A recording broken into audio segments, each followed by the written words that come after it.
Folks, we're at La Roca with Thomas Bonk. This is the second installment of our Thomas Bonk Show series. And we...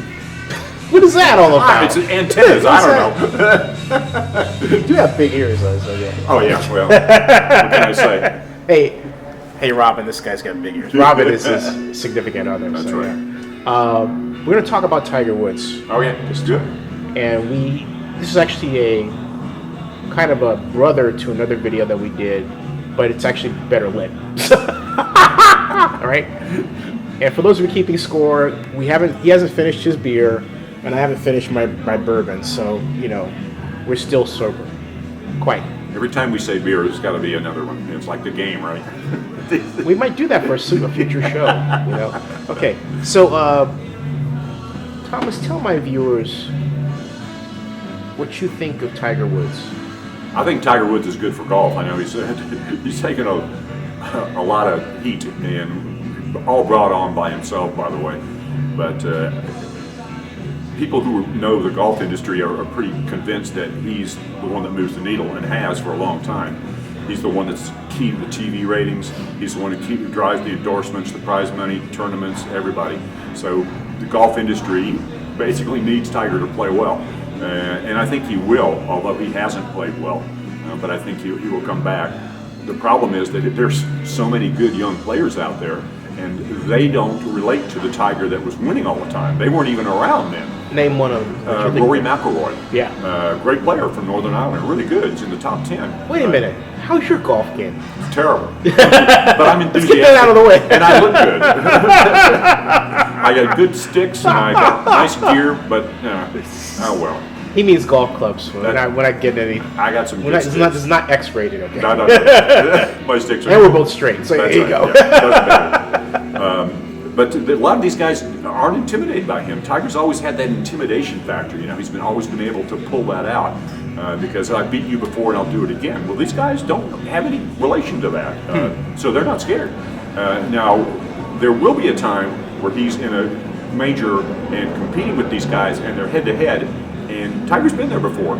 These guys haven't. So that's when we're going to find out if Tiger's back or not, and see what happens. Now, how many tournaments will Tiger play before the Masters? Is that enough? He's going to play one more, and that's kind of been a bone of contention for the people who. That's the ice. That's the ice. He's dumping the ice. Yeah. That's the bone of contention. The people who icing Tiger. The Tiger critics are saying he's not playing enough.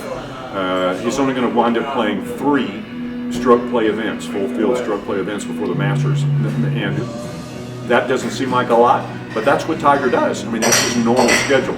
And Tiger's a creature of habit, so he's doing what he thinks he should be doing. But a lot of other people think, dude, you should be playing some more. Yeah, absolutely. Yeah, you should be playing some more. And so he's changing his swing too. Why is that? Well, this is the 3rd time. He feels as though he needs to have a swing that's consistent with his body shape and his state of his age right now. And it also 36? He's 35. 35. He'll be 36 in December. And it's he's not as far behind me as I thought. I feel really good, man. Well, yeah, I'll tell you what, in golf, 35 to 38, those are your peak years. Mm-hmm. So he actually is right in his wheelhouse. He just needs to get his act together. But he's changing his swing. He feels like it'll be more consistent, and it's just a difficult thing because you know as well as I do that when you're used to doing something some way and then you change it and you get under stress, you wind up doing the things the way you used to do it before. Absolutely. So that's what the problem is right now. You can do it on the practice range where there's you're just on the practice range, but when you take it to a tournament, it's a different story. You got to do it under pressure. Is he being passed up by the younger players? Has he lost his prime? Well, he's definitely been passed up in the rankings by him. I mean, the number one guy in the world is a German who's 8 years younger than he is. Martin Kamer's a great player, and Lee Westwood's about the same age. But Luke Donald is 5 years younger, and Gray McDowell's younger than him. So. I gotta ask you a question. Okay. Sure. Wait a second before you do that. Okay, yeah. Have a sip of the anchor there. All right.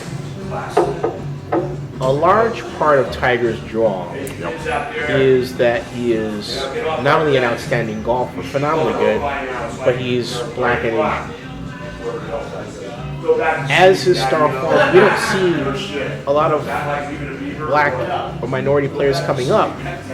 Good reason. And before we get to that reason, my question is, because of that, when we see a kind of return to the golf of where people weren't watching it as much, because it just wasn't the novelty there. Frankly, it is a novelty.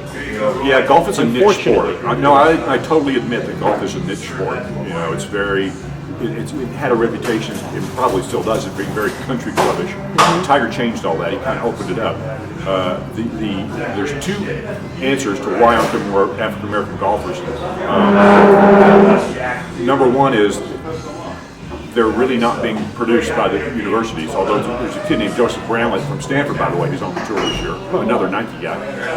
But Tiger's answer is you need to wait until these first tee kids get a little older.